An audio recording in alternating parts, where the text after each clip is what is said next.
Hello, everyone. This is Vicky from FangirlReview.com.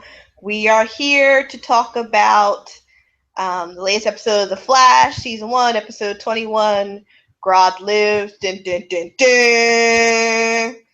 I have with me today my friend Jay. Jay, go ahead and introduce yourself. What's up, everybody? I love what they did with Grodd. Grodd is awesome. Grodd is life. Really? All Not right, really. so No, not quick really, but I'm just saying. synopsis. Barry must deal with the Reverse Flash's latest threat to a member of the group. To make matters worse, Dr. Wells unleashes Grodd on the city to distract Barry and the team. Joe, Barry, and Cisco head down to the sewers to catch him. Barry and Iris have a heart-to-heart talk. Um, If by heart to heart you mean she yells at him a lot, yes. sure. It won't answer any of his questions. All right, so episode starts with basically Iris throwing out there like, "Hey," well, she does the voiceover at the beginning instead of it being Barry that usually does the voiceover. It's her. Like, what if your best friend never tells you whatever crap she said? Let the I mean, haterade for Iris continue. I know. I think it's just fun at this point. She could never be liked because we're episode 21, whatever. Um, Yada yada yada, bunch of soap opera crap, whatever. And then she just shows up. She was like, "Hi, Barry." I was like, you know what? I would snatch you up and throw you. She's so annoying. It was sad the way. I'm sorry that part was so poorly written. It really was. It was poorly written for two reasons. One, they don't lock the doors, and two, I know, right? Because then if she can walk in, then does that mean anybody could walk in and see that Barry's the Flash? yeah, and two, it's the way she said it. Oh, hi Barry, or should I say Flash? Like, hold up, Yeah. woman. Hold up 1 second. Now, all season, every time you saw Flash, you was all hot and bothered. Now all of a sudden you mad. And plus the problem, okay, just throughout the whole episode, I'm not sure where they got these writers from for her, but it was so cliche that as I was walking out of the room and she was saying something, I was literally saying the same words that was coming out of her mouth because it was so cliche that I felt like I was reading a little young adult book and what they would write in there. It was just there was no surprise to any of the dialogue. I was able to actually say, "Oh, she's gonna say blah blah blah blah blah," and I said it as literally the same time she was saying it. And I was like, I can't," and so I had to keep like walking out of the room and then coming back because it just got so annoying. And they need new writers for Iris. I don't know who's writing that because you're writing everybody else very well. I mean, they writing Cisco. Cisco is awesome. Yeah, like I don't understand. You're writing so many of the other people so well. You know, Caitlin, love her. She's adorable. Why isn't the same person who's writing Caitlin writing Iris? I don't, because it can't be the same person. There's no way, unless that person has multiple personalities, and it's just two people in the same body writing. And some people are going to argue that no, what she was saying was right because wouldn't you be mad? I'm like, first of all, I would probably be upset, but I wouldn't be taking it to full on brat level. I mean, And if you heard what she was saying, you like, okay, basically you mad. Okay, you got mad at Barry because he didn't tell you. Okay, I understand that. You got mad at Joe because Joe didn't tell you that Barry liked you. What? but what I don't understand is Iris' father is a detective. So he's already on the front lines. He's already in danger. He already, he's a superhero without the powers, basically. So she should be more understanding just from that point of view. Another thing is they're in the Justice League world. Yes, they're not all together yet. Yeah. I know that. But she's a reporter. So therefore, she is reading other articles about other superheroes that are occurring at the same time or have occurred previously to the Flash, who, have names, and maybe not the real names that we know and love, but we know that they are superpowered in some way. She's out there in the news, so she's reading this. So she should understand the concept of the need to protect your identity from everybody and just keeping people safe. You should understand that. Your dad's a detective. You are part of the news. You understand dangers behind information. Apparently, she doesn't. I mean, that's just reporter 101. Like, how many times do reporters get thrown into jail because they're not willing to reveal their sources? It's a dangerous job. So I don't understand why you can't be more understanding to your best friend, who technically has not been the Flash all that long. It's only been about, let's see, because he woke up 9 months after he got struck by lightning. He said it's only been a year, so what, 3-4 months? That's it. Yeah. Can you let him deal with what is going on? I mean, he was still dealing with you as the Flash, so he was reaching out to you in a friendship type way. He just didn't come out and say it. Give him time. He told your father. He told your boyfriend. Did you ever think that maybe he was working up to you? Yeah. As the person who's closest to him, can you give him a moment? Because 3-4 months ain't a lot of time to deal with the fact that you're now superpowered and you're trying to save people, and you just found out that your boss killed your mom. Yeah. I mean, all things considered, like, I will cut her one piece of slack because he straight up lied to her face. Like, and he should have saw that coming. I'm like, dude, you can't tell she's asking you all the questions and giving you that look. You should have known she knew something. Yes, let's talk about that. Men. All the men out there that are listening. If a woman asks you a question that there's no real wiggle room to it, she already knows the answer. She is setting you up. This is your time. Because if you lie, it's going to be way worse. I know, remember when your parents used to say that to you? If you lie to me, you're going to be in more trouble. And we never believed it, and we lied anyway to our parents. No, in this instance, lying makes it worse. She will take the truth and deal with it better than you're lying. Because she was going to keep asking the same question in multiple ways and setting you up until she catches you. She's already set you up. Just tell the truth at that point. Don't keep lying, fellas. I'm trying to tell you, as a woman, we're going to set you up.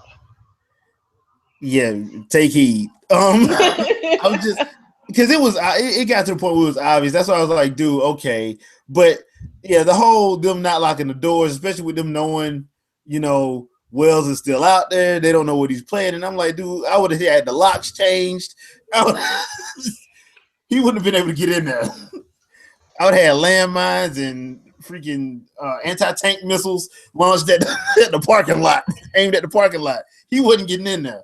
So I don't understand how she just walked. She just kept walking in too. Well, she walked in 3 times to them. So I'm like, no security anywhere. They have like metahumans locked up in the basement. They have so many different things that they're doing in that lab. That you would think, hey, maybe we should change the security code. Hey, Reverse Flash is crazy. Maybe we should do something to keep him from getting back in here. Let alone a puny human. Nope. Completely slipped their mind. Nope. Let's leave the door wide open. Here's the here's the code to get inside. Matter of fact, here's a swipe card. You want an ID? Yeah. Here's an ID too. Okay, I'm sorry. I digress. So what happens next in the episode? Well, after that, they figure out that there was a case involving a person robbing gold depositories. So Flash goes out to try to figure this one out, and that's when he runs into the issue with seeing images and becoming paralyzed with pain and all of that. And that's also when we find out that Joe. That's when Joe confronts our good friend Iris about the whole Barry situation, and that didn't end well either. So after that, we have them once again trying to catch this gold thief, and that's when you find out that it is General Eiling from a few episodes back that Wells brought to Grodd. And that leads to one of the more interesting parts of the show, because at that point, instead of you hearing Eiling's voice, you hear Grodd. And I thought that was actually pretty cool. Yeah, that was cool that he had complete mind control and he was talking through him. One of my favorite things about Grodd, actually. So, yeah, he come to find out that Grodd hates Eiling, but he thought that Caitlin was nice. Aww. Which I thought was actually pretty cool, because Caitlin was like, "Okay, thank you," which was actually funny. That part was actually funny because she didn't know how to take it. Yeah. There was this one part way like near the end where Grodd is climbing up a building full on King Kong style. I was like, if he snatches up Iris or Caitlin and it beats his chest, I'm done. It was full on King Kong style Empire State Building. Like it was. I was like, wait, what? Like, I was just so confused. I was waiting for him to have a damsel under his arm screaming in a little, like, white dress. What was the dress that the King Kong lady was wearing? Oh, was it like a flowy? Yeah, flowy white dress. I was waiting because I was like, oh my gosh, if they do this, I'm done. I'm turning off this TV and I'm going to bed. It was just that moment. I'm sure if you all have watched it, you will know that moment I'm talking about, where it just went to the left. Yeah. I'm sorry. Go ahead. What were you saying? No. That's completely. That's right. Let's see what happens after that. Well, they figure out that they have to go to the sewers, and of course, this is where it's Cisco once again. Cisco, Barry, and Joe. And of course, they don't know what to expect down there. They're expecting like a metahuman. They weren't expecting like an ape. You know what I expect in the sewer? Something I ain't supposed to be messing with. That's what I expect in the sewer. I'm sorry. And Cisco actually said that, actually. Yeah, it was like, this reminded him of Jurassic Park, because you see the water rippling. Get the hell out of there! I'm sorry. The sewers is small corridors. It stinks. There's not a lot of air ventilation. There's not a lot of light. There's not a lot of room to maneuver. The potential for you hurting each other is very high if something was to jump off. That to me means you need to figure out a different way to approach it than taking your bodies in there. Send a drone down there. Cisco can build one real quick. He can build anything overnight, apparently. So build one real quick. Send the drone through until you find him, and then you figure out a way to move him from where he's at. Or find whatever, because they didn't know what they were looking for. So send a couple drones in there with some cameras and send it around. Wouldn't that be making more sense? That'll be safer for everybody. Foolishness. I'm sorry, go ahead. Yeah. I mean, the one thing about Cisco this whole episode, Cisco was naming every monster movie imaginable. as his reasons for not doing stuff. So it was actually pretty cool to see that. But yeah, basically, it's kind of like a fall horror sequence where they're shooting because they don't know what's being said. Barry gets knocked out, Joe gets kidnapped, and they don't know what's going on. So they go back to Star Labs, and of course, Iris is pissed because Barry, once again, I don't think Barry was doubting himself, but it got to a point where too much is happening and he doesn't have a control on the situation. So that's where the whole heart-to-heart thing happens. I guess they call that heart-to-heart. I just call it Iris yelling at him. Of course, he makes the grand mistake of saying, you don't need to be mad at anybody. If you're going to be mad at anybody, be mad at me. Fellas, never say that. Just never say be mad at me. Don't volunteer yourself up. Yeah. Foolish. He volunteered and she laid into him, but I got to give Barry points because they wrote him in a line to get her back because of the simple fact that she has been lying to herself the whole time, which I found to be highly funny, and that she can't answer him when he puts it back on her. So basically, he's like, you know what? I got to concentrate on getting Joe back, and he pretty much walks out. They... once again, Caitlin and Cisco, in the span of a couple hours, build a little headgear that keeps out, suggestive thought.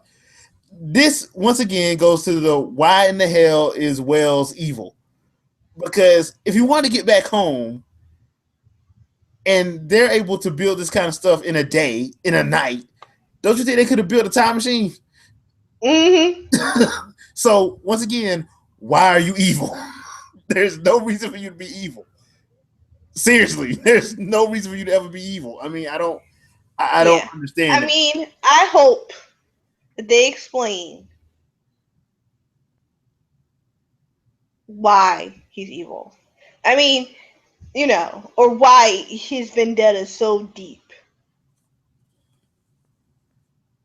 against Barry.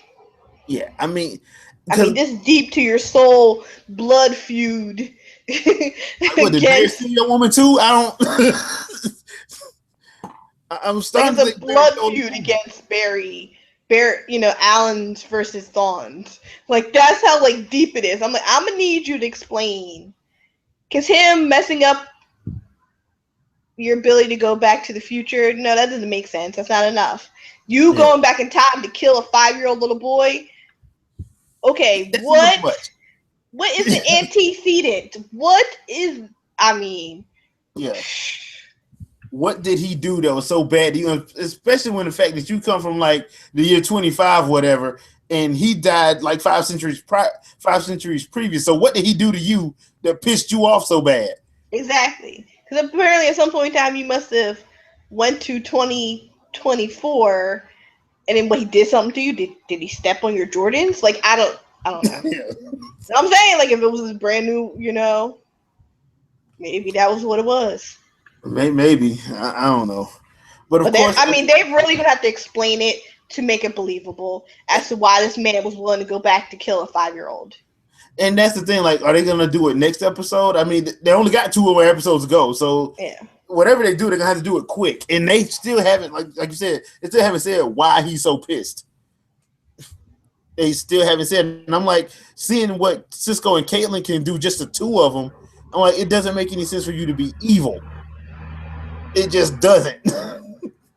So, of course, while all this is going on, you got Eddie still in captivity under Eobard Thawne, and Eddie being a cop trying to, get information out of him while he's strapped to a chair, inadvertently, I guess, pisses him off to the point where he just straight up tells Eddie he sucks at everything.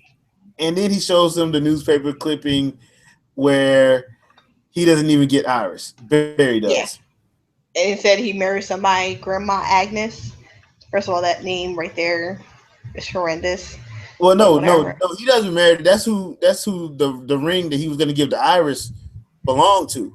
Yeah, no, but then um, Wells mentions he's like yeah, you just end up with Grandma Agnes, or says something like that. Yeah. So I don't. The thing with Thawne is, if that's the case, and I don't know why he's keeping him around, because if he kills him, because the way he was acting, like he was like 2 seconds from killing him. If he kills him, he blinks himself out of existence. Yes. So apparently he must not have sucked that much. Because I still don't understand. Like, well, I got an idea, a theory as to why he's keeping him alive, but I don't know if they're gonna pull that card or not, because we kind of already seen it with what he did to the real Wells. I wonder if he's gonna jump into Eddie's body if something happens to him. I mean, that makes sense. Yeah. It would be smart, and then then he could be like, F all y'all, but at the same time, I'm the detective that's Yep. close to you, that you'll trust, even though I'm mad at you. I can really play it up. Again. We'll do this all over again next season. Let's see. Oh, and after that comes the rematch with Grodd, which does not go well for Barry. Nope. At all. Nope. The little headset that Cisco makes to keep the mind control from happening. Grodd throws Barry through a wall, and the headset's broken. That's basically how it goes. I mean, but I have to give it to him. Like, Grodd, when they show Grodd stand all the way up, he really does look terrifying. Like, he looks. I was more focused on the details of the hair on his butt. It was very well done. Am I the only one who did that? I don't know how to answer that. Yeah, I mean, they made him look really menacing, because they did a good job on the face as well. Like, the face is really detailed, and like they just did it. He looks like a very huge silverback gorilla. Oh yeah, An with the hairy extremely huge one. yeah, on his butt. And unfortunately for Barry, he got worked because he beat the crap out of him.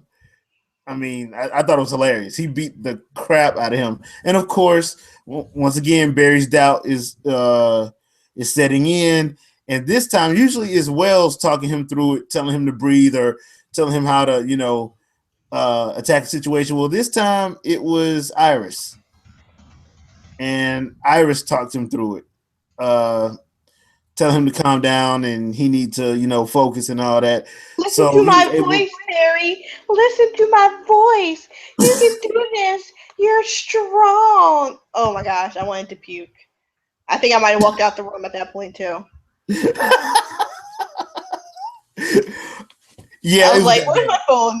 Let me get back to reading Harry Potter fan fiction because I can't." It really was that bad. I mean, yeah, but I know It why was they very did it. cliche. Yeah, I know why they did it, because like throughout the whole season, his power is basically based off his confidence. If you haven't noticed, it's usually based off his confidence. If he's confident in something, he's able to do a lot of things. But if he's not confident, he gets worked around and worked over, basically. So I understand why they put that in there. It's just like, for somebody who pretty much was pissed at him the entire episode, for her to finally just like, okay, I need you now, whatever. I'm like, okay, yeah, I see CW finna pull their whole, we're gonna drag this out as long as we humanly can. Yep. So yeah, we got to deal with that. So after Grodd takes an unexpected train ride, Barry saves Joe, and all is well with the world for this week. Pretty much. And then, of course, Joe and Iris have a heart-to-heart, and then Barry and Iris talk again. Of course, she says, "Yes, I do think about you, but I'm in love with Eddie, and I live with Eddie." And I'm like, okay, obviously you lying. I'm like, obviously you lying. I mean, at this point, we could tell you lying, girl. Yeah, nobody's believing you. Yeah, keep telling yourself that. Maybe one day you might believe it, but yeah, nobody's buying that. So, and then of course that's the scene where Grodd climbs up top of a building and jumps at the screen. So, I my boss thought that maybe they would saying he's gonna fight next week. I don't think so. I think there's just like he's gonna escape. Yeah, So he's just yeah, Grodd is gone for now. yeah. So hopefully they'll bring him back next season. I mean, like I said, I liked what they did with him, what they showed. They did a good for a TV show to have that level of detail in the CG character. I thought it was actually pretty good. Yeah, because I mean, you saw all the details of the hairs on his butt. Once again, they did a lot of good detail, and plus I actually liked how they did them. I'm hoping they actually go the comic book route and make him where he talks like Frasier or Beast from X-Men, where he like talks like that, because that's usually how he talks in the comics. So the way they were doing it the whole episode is like he's developing at a fast rate. So hopefully we'll be able to see that. And that's all I got. Yeah, so overall, still don't like Iris. That ain't change. Sorry.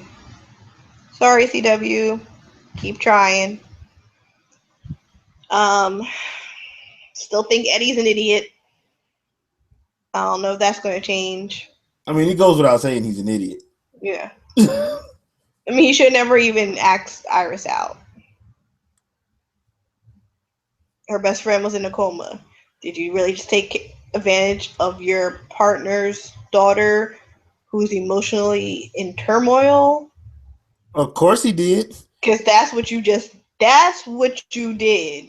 If we Yeah. break it down to the base of everything, you knew your partner was in emotional turmoil because the man that he considered a son has been in a coma. You knew his daughter was all torn up as well. And you went in and asked her out while she was vulnerable. Let's be honest. Yeah. Let's be honest on what that was. And then you're going to get mad that she has feelings for the man that was in a coma, that was her best friend, and she's lived with all her life.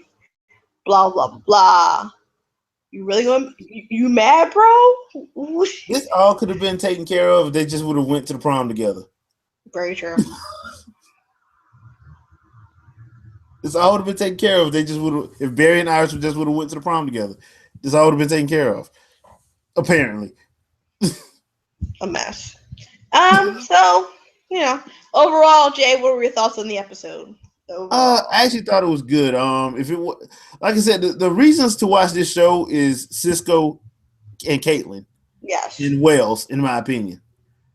Joe every now and then, but really Cisco, Caitlin, and Wales. I do like Barry from time to time. I do like the Flash from time to time. Yeah, from time to time. Because when they put him in that stupid love junk with freaking Iris, it just brings his character down. Sorry. Does. I'm like, that's why I like it so much when Felicity from Arrow shows up. She actually fits with the Flash show. I'm sorry, she just does. She fits better. So, I mean... Plus, she's a good, strong female character that I don't want to hit upside the head. Yeah. And yeah, so I mean, overall, I thought it was good, especially with what they did with Grodd. Seeing as how, and I'm glad they gave Grodd an entire episode, because that's the one thing I was worried about when they first showed the cage in episode 1. I'm like, I hope they like give Grodd like his due, because Grodd is like a major villain in the DC universe. So I was hoping they would actually do it. And they actually did a good job for his first, episode. So I look forward to seeing him come back. So I thought it was actually pretty decent. I'm looking forward to the next 2 episodes, since we know it's end game time. Next 2 episodes. Mm-hmm. Exactly. All right, everybody. I hope that you have enjoyed us sharing our thoughts on the latest episode of The Flash. I hope. Maybe. Kind of. We'll hopefully be back next week to talk about next week's episode, and then the following week is season finale. Is it 2 hours? Yes. They didn't say. Oh, okay. They didn't say. All right. I don't think it's gonna be 2 hours because they got that hit with iZombie. Oh. So Okay. I doubt it'll be 2 hours. Probably gonna be an hour. All right. Well, we'll be back to discuss that season finale. Might even come up with some predictions prior to. We'll see. Definitely comment, subscribe, and things of that sort. Jay, do you have anything you wanted to push? Well, Games at Large midweek show is tomorrow at 8:00. We're gonna be recapping the Splatoon Direct, and on Sunday, the Gamers at Large Sunday podcast will be hosted by Mrs. T. So be sure to check that out. It will be starting somewhere between 7:30 and 8:00. So just be on the lookout for that. Other than that, personally, I'm probably not going to have too much in the way of content on my channels because I'm going to be moving on Friday. So I'll still be trying to set everything up at my apartment. So just bear with me for about a week, and I'll be back after that. Sweet. All right, everybody. It's Vicky from fangirlreview.com. I hope that you have enjoyed this. We do like the show, I promise you. We just don't like Iris. Okay, everybody. Take care and good night. Good night.